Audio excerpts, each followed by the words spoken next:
అమరావతి ప్రాంతంలో పరిశ్రమలు కానీ, సంస్థలు కానీ, వ్యాపారాలకు సంబంధించినవి కానీ, కేంద్రాలు కానీ, విద్యా సంస్థలకు కానీ పెట్టుకోవడానికి అనుమతి ఇచ్చి దాదాపు 10 ఏళ్ళు అయిపోయింది. అంటే 7-8 ఏళ్ళు వేసుకోవచ్చు కనీసం.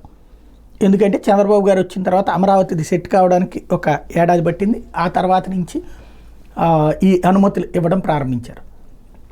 8 ఏళ్ళైనా ఎవరు పెట్టట్లేదు. కేవలం ప్రభుత్వం కట్టిన బిల్డింగులు, ఆ తర్వాత SRM, విట్ యూనివర్సిటీ తప్పించి ఇంకెవరూ పెట్టలేదు.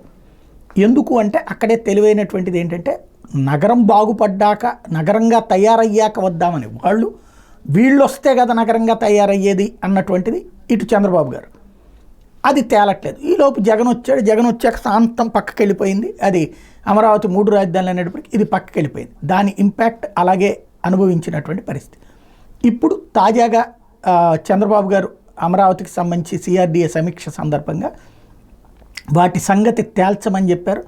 ఇక కంపెనీలతో ఈ మధ్యకాలంలో మాట్లాడుతున్నారు. అప్పుడు స్థలాలు తీసుకున్నటువంటి సంస్థలతో వాళ్ళందరితో ఫైనల్ చేసి 2 ఏళ్ళు మాత్రమే టైం ఇవ్వండి, ఎవరైతే పెడతారో వాళ్ళని పెట్టనియండి, లేదంటే ఆ భూములు వేరే వాళ్ళకి కేటాయించేద్దామని తేల్చి చెప్పారు. సీరియస్గా వ్యవహరించమని చెప్పి స్పష్టం చేశారు.